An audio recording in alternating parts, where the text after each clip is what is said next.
Hiya, my name's Bill. I've been walking over Dartmoor since I retired in 2013, and I've done 153 walks. I've done 9 wild camps. The longest walk I've ever done on my own, time-wise, was from Widdicombe in the Moor to the place called Constant Hill. It took me 7 hours to get there and 7 hours back in one day, and I was nearly 70 years of age.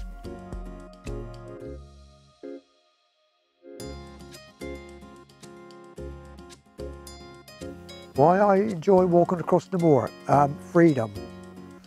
I like to see the change of scenery, the smells, the wildlife, especially the birds. I like to watch the buzzards and whatnot, and anything like that.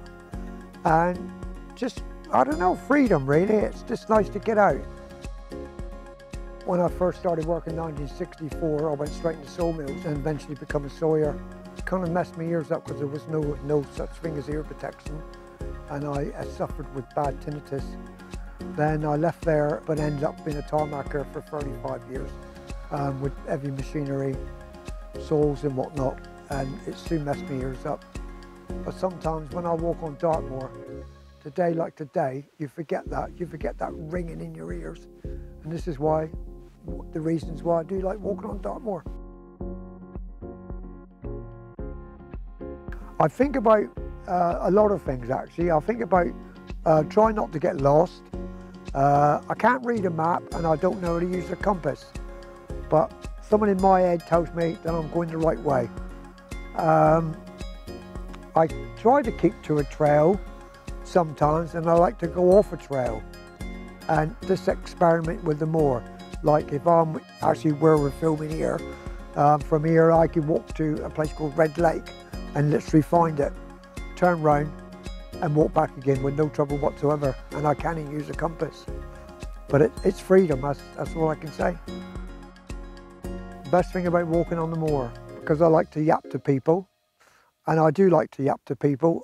I'm interested in people to find out where they've come from, where they're going. You can learn a lot by that.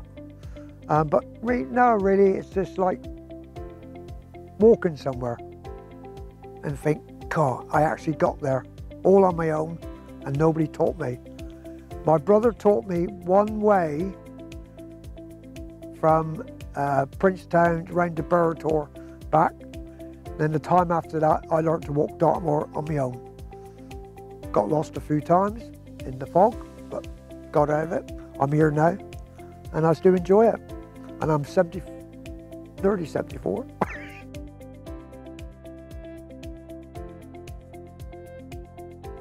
The scariest time was not scariest. I wouldn't say it was scariest, but we done a camp in Red Lake. We got up in the morning about 6 o'clock, and you could not see, I wouldn't see that camera. It was that bad, and we actually did get lost. But my dad told me many years ago, if you ever get lost anywhere, if you find a stream, follow it downwards. And that's what I done. I actually followed stream. We walked for about 4 hours, couldn't find nothing, couldn't find anywhere. Found a stream. In the end, it took me down to a place called, if I think I'm right, a place called Drizzlecombe. And that's where I found my way off of Dartmoor.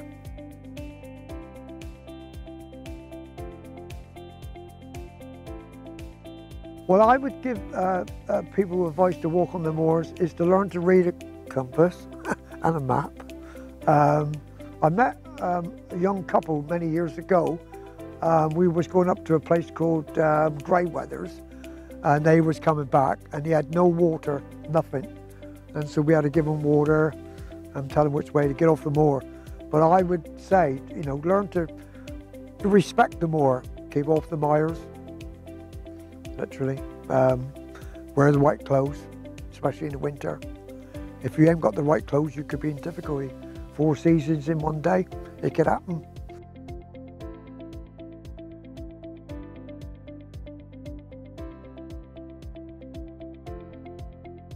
I would say go on short walks to start with, find out where you're going. Yeah, I mean, if you walk for 5 hours, from a certain point, it's 5 hours back, not unless you do a loop. But then you've got to read your maps, find out where the best way to go, how to find her, even find places where you can rest from shelter if it snows or anything like that. But I used to leave home at 6 o'clock in the morning, sometimes 5 o'clock in the morning, and I said to my wife, I will not do a short walk and come home, because I thought it was a waste of petrol. So what I used to do, if I got on Dartmoor at 7 o'clock in the morning, I would get off the moor about 5 o'clock in the evening and I'd do less than 8 hours a day walking. And that's what I used to do, and I loved it. I never stopped for a meal. I used to eat on the move all the time and just keep walking. But now, I can relax now because my son's here now.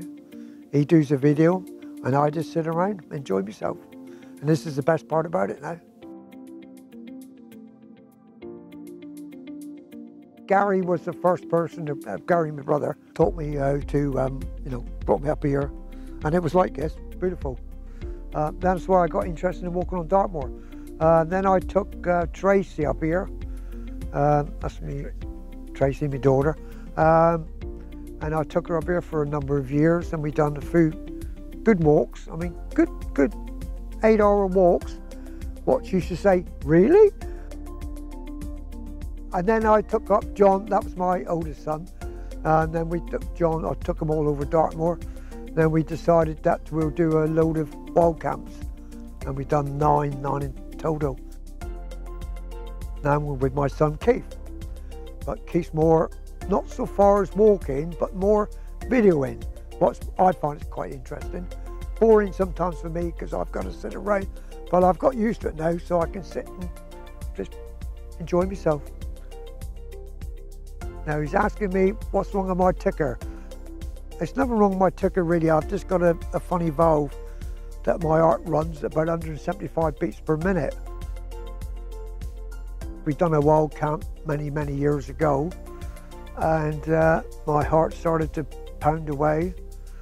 I got the tour by then, you couldn't find nothing. Then we went to Red Lake from Ivy Bridge, and on the way back it started again, so I got took off the moor. But there's nothing, it's in life threatening, but it messes me up a little bit really. I'm on full medication now.